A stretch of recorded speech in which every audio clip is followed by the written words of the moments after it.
facing this team for the second time in such a short period, what stands out as what you wish you could do better from the first one?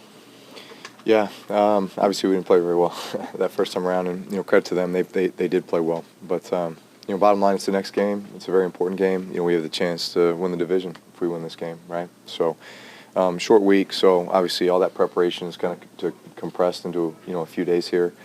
But I mean, honestly, at the end of the day, it doesn't matter who we're playing or where we're playing. The bottom line is it's the next game.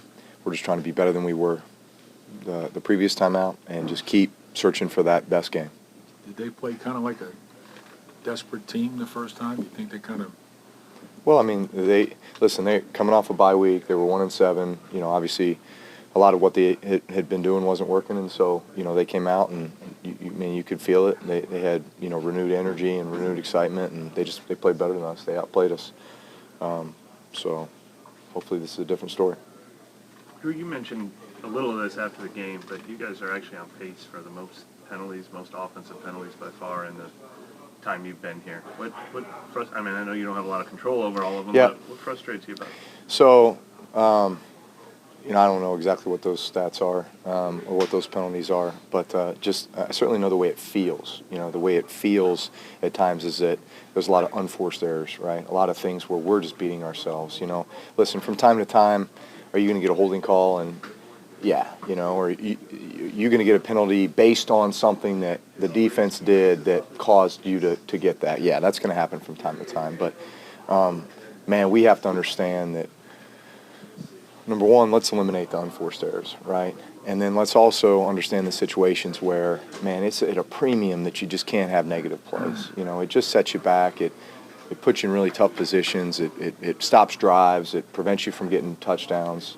Instead you're kicking field goals. And at the end of the day, those are difference makers in a game. So if we want to be as good as we know we can be, we got to clean that stuff up. You have some great pass rushing teams coming up here, and you don't have Andrus and you don't have T.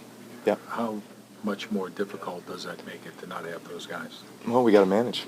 We got to manage. And I think the other two guys have done a good job. And, that's a team thing. That's a unit. When I say team thing, that's a unit thing. It's those guys all work together, and obviously things we do from a game plan perspective can hopefully help those guys as well.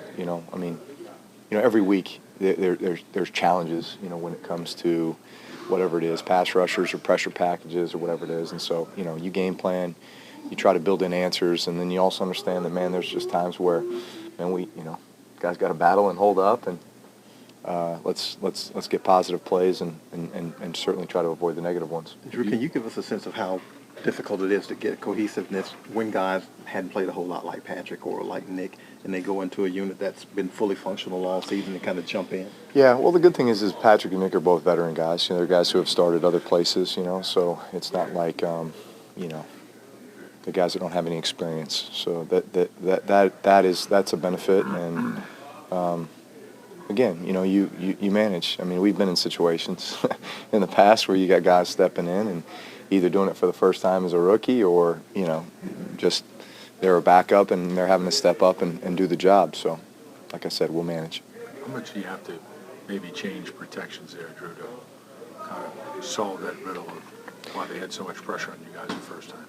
Well, I mean, I think the protection is not just, hey, you block him and, hold up for as long as you can. I mean, there's a lot that goes into it. It's, hey, let's build in protection schemes that benefit them. Let's get the ball out, Let's avoid the negative plays, right? Know where you can, listen, sometimes the best thing that can happen is you just throw the ball away. Live to play another day, right? Instead of, 2nd and 15, it's just 2nd and 10, and then you come back and you get a positive play on 2nd down, and now you're in a third manageable situation. So there's lots of ways to do it, So I'm a part of that. The play caller's a part of that. The O-line's a part of that. The tight ends are a part of that. The receivers are a part of that. Everybody's got a little hand in that. Drew, have you worked with the NFL or NFLPA at all on any potential ways that you can improve some of these Thursday night games, whether it's with a bye or schedule or any solution that you might find? I mean, not in a while. I don't know. Maybe there have been some other conversations, but not that I've been a part of recently. Do you have any solutions that could Oh, I mean, alleviate- I think there's plenty of solutions, but I don't know. I'm not worried about it right now. I was listening back when you were getting asked a lot last week about Michael Thomas throwing to him and, find the open man, how he's good at getting open. But Yep. how many times would you say you've actually thrown to him because he's Michael Thomas and another guy wouldn't be open, but because of the Oh yeah, plenty of times. yes. Yeah, plenty of times.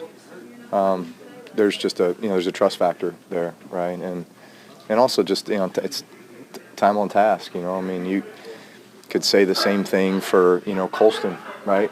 When he was here, and there was kind of that time where listen, everybody kind of has their role, everybody has their strengths, and so you try to put those guys in the best positions to succeed. And for me as a quarterback, just knowing this is when I can take a chance. This is where I can put that ball, and I know he can get it. Those kind of things. And are you aware that, I mean, I don't think any receiver since you've been in the league has ever caught, 85% or whatever he's doing 2 years in a row. I mean, are you aware that he catches that high percentage? Like,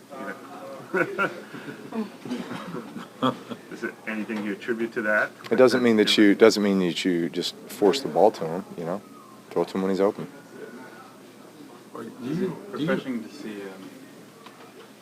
I guess it's kind of like you in a way, but sometimes guys get a huge contract and they don't necessarily play the best football they've ever played right after that. But he's having one of the best years in the history of the league for a receiver. Yeah. Says a lot about the person, a lot about the competitor, right? I know what he's about. He wants to win. Do you think replay is working? What's that? Do you think replay overall is working? I don't know. Are you frustrated by some of the things you? No, because I don't control it, right? So, I mean, just when you thought you kind of had it figured out, maybe you didn't. I mean, at the end of the day, I think with the limited number of times that you're referencing pass interference, I know the limited number of times that pass interference has been overturned, right?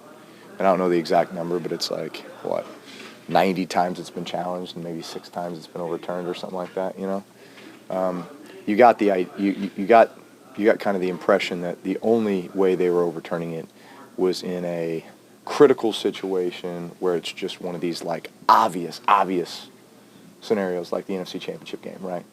Where it's just an obvious no call, or just a blatant, everyone in the stadium, everyone at home, everyone watching knows that was or wasn't, and it just got missed, right? So, listen, bottom line is there's still a human who's making the decision. So it's a judgment call. There's a judgment call, right? It's hard when you are reviewing judgment calls versus timing and stuff like that.